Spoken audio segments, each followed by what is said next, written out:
Allô? Ben oui, c'est encore moi, Gustave. Pour ceux qui me connaissent pas, je suis le gars qui arrive quand on n'a pas de footage.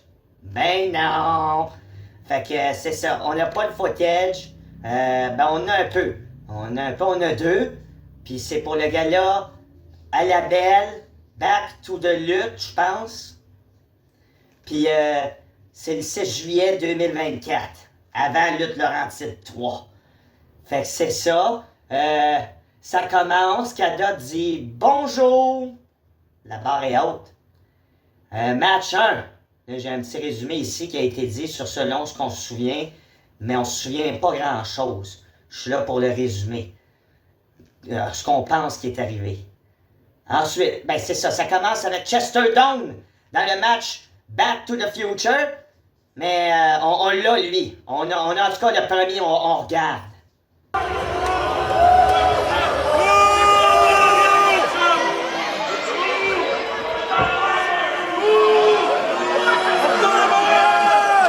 C'est moi le qui filme.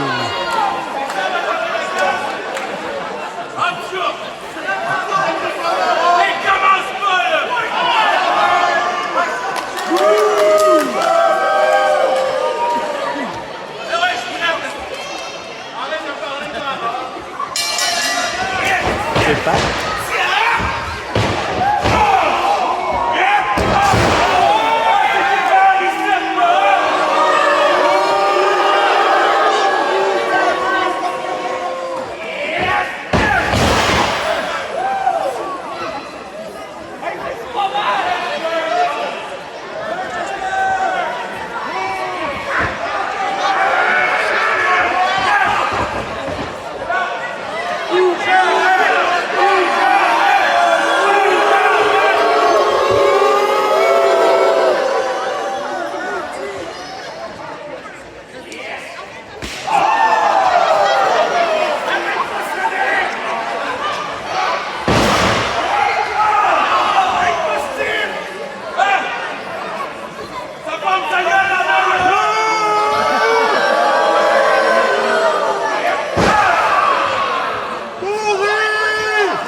Femme de rebelle, vous souvenez-vous quand j'ai parlé de DeLorean? Je m'en vais le partir de ce pas. Je vous vois dans 10 minutes, ça va être la première fois que vous me voyez. DJ, j'ai besoin des clés.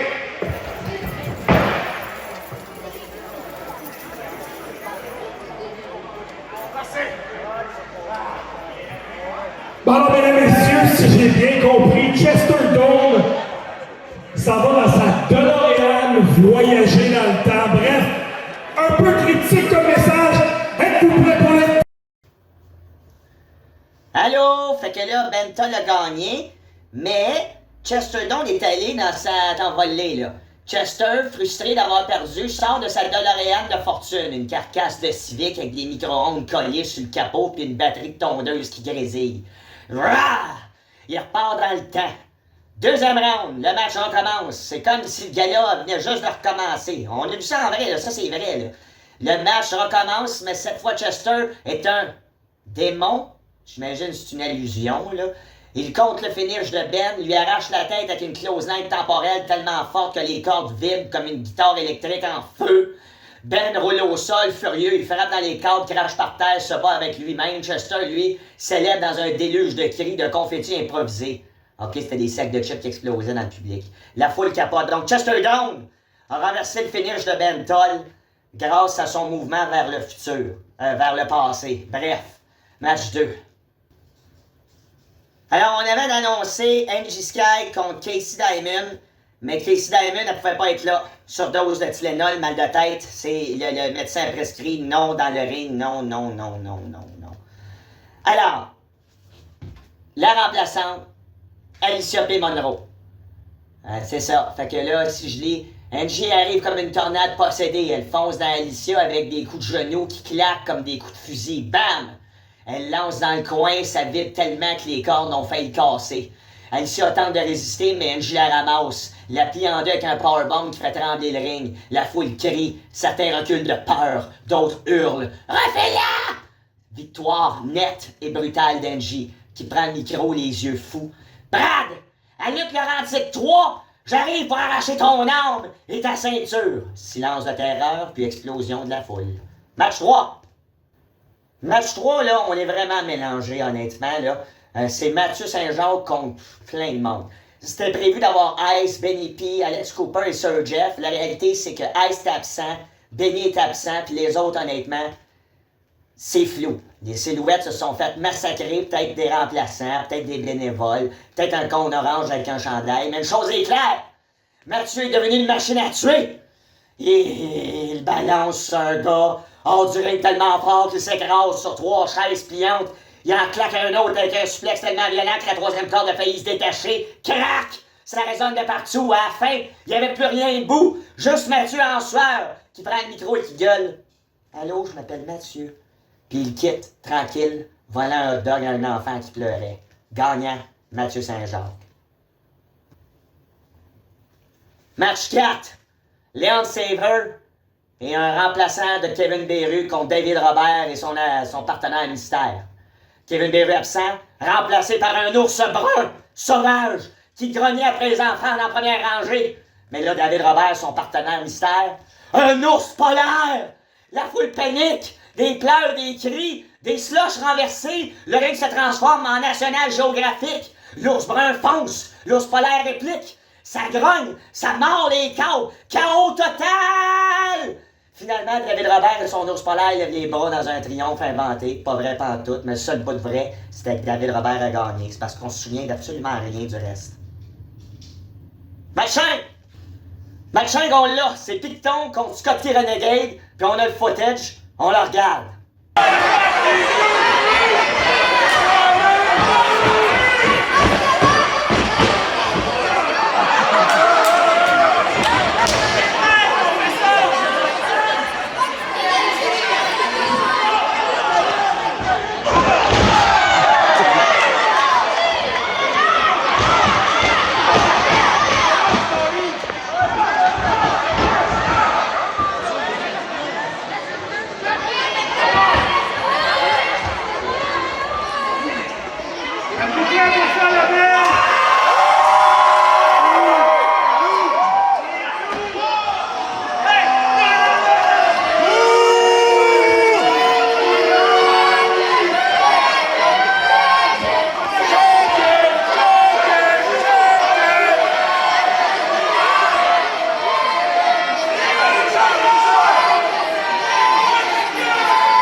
déplacer le coin après, s'il te plaît. Le truc en avant, la joue. Juste l'enlever. Mesdames, messieurs, votre vainqueur, le Ghost Pittsburgh!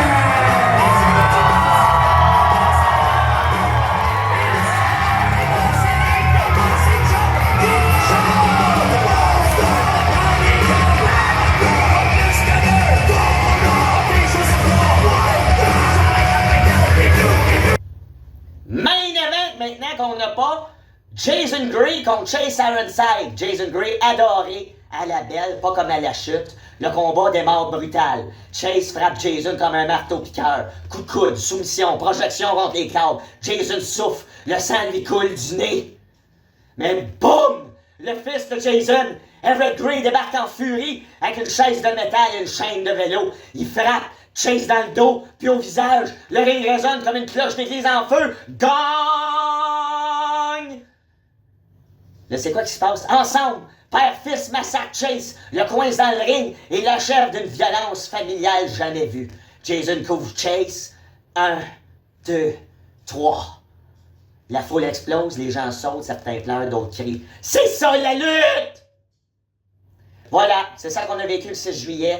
Du temps qui recule, absent, remplacé par des fantômes, des matchs inventés avec des ours, puis une famille qui transforme un ring en abattoir. On a besoin des tapes! Envoyez-nous ça!